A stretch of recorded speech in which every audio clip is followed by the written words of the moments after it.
নমস্কার, আপনারা দেখছেন নিউজ টাইম বাংলা। এই মুহূর্তে স্টুডিও থেকে সরাসরি রয়েছে আমি দৃষ্টি। শুরুতেই যে খবরের দিকে নজর রাখব, বিশ্বমঞ্চে পাকিস্তানের মুখোশ খুলবে কেন্দ্র। এবার কেন্দ্রের প্রতিনিধি দলে ইউসুফ পাঠানের বদলে অভিষেক বন্দ্যোপাধ্যায়।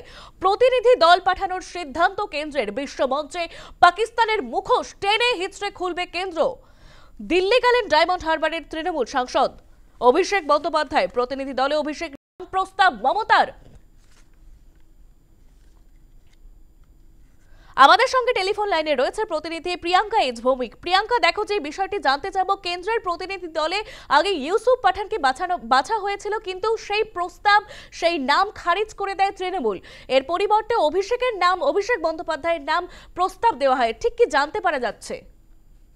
একেবারে দেখো, একেবারে তৃণমূল নেত্রী মমতা বন্দ্যোপাধ্যায়ের তরফ থেকে যেটা জানানো হয়েছিল, মাদার পার্টিকে কোনো রকম ভাবে কিন্তু কোনো ইনফর্ম করেনি কেন্দ্র, এবং তারপরে নিজে থেকে তারা নাম ঠিক করেছিল। ইউসুফ পাঠানের নাম তারা সামনে এনেছিলেন এবং তাতেই কিন্তু আপত্তি জানিয়েছিল তৃণমূল কংগ্রেস। এবং যখন পুরো এই বিষয়টা নিয়ে বিতর্ক তৈরি হয় এবং দেখা যায় কিরেন রিজিজু নিজে তিনি ফোন করেন মমতা বন্দ্যোপাধ্যায়কে এবং মঙ্গলবারই তার সঙ্গে কথা হয়। তারপরে মমতা বন্দ্যোপাধ্যায় নিজে অভিষেক বন্দ্যোপাধ্যায়ের নাম তিনি সাজেস্ট করেছিলেন এবং সেই অনুযায়ী আজকে অভিষেক বন্দ্যোপাধ্যায় দিল্লির উদ্দেশ্যে ইতিমধ্যেই রওনা দিয়ে দিয়েছেন কলকাতা থেকে।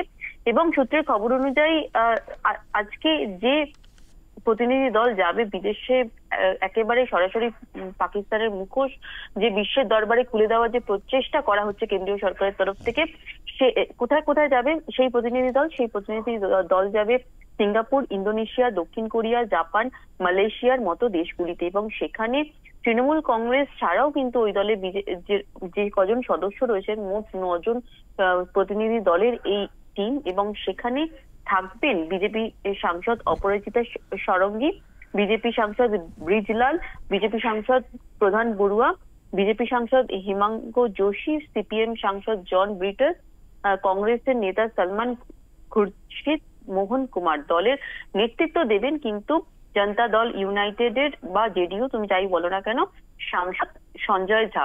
এবং সঞ্জয় ঝার নেতৃত্বে এই যে 9 জনের প্রতিনিধি দল, তারা কিন্তু বিদেশে গিয়ে বিদেশের মাটিতে কিভাবে পেহেলগাঁও হামলায় সরাসরি সন্ত্রাসবাদের মদত দিয়েছে পাকিস্তান, সেই বিষয়টা কিন্তু তুলে ধরা হবে।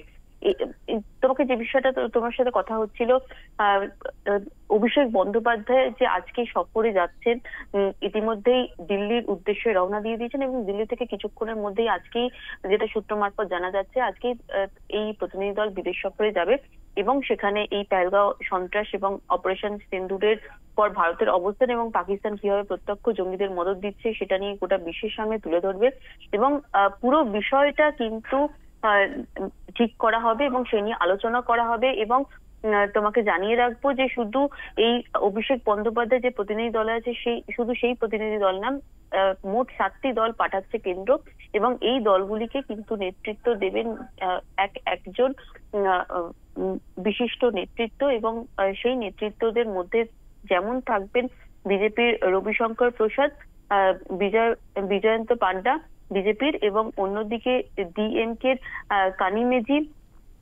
এই ধরনের কিন্তু একবারে শাসক দল এবং বিরোধী দল উভয় পক্ষেরই কিন্তু সদস্যদের নিয়ে এই প্রতিনিধি দল গঠন করা হয়েছে, যার মূল উদ্দেশ্য বিদেশের মাটিতে একেবারেই ভারতের উপর যে সন্ত্রাসবাদী হামলার চেষ্টা করেছে এবং সরাসরি সন্ত্রাসবাদের সঙ্গে যোগ রেখেছে,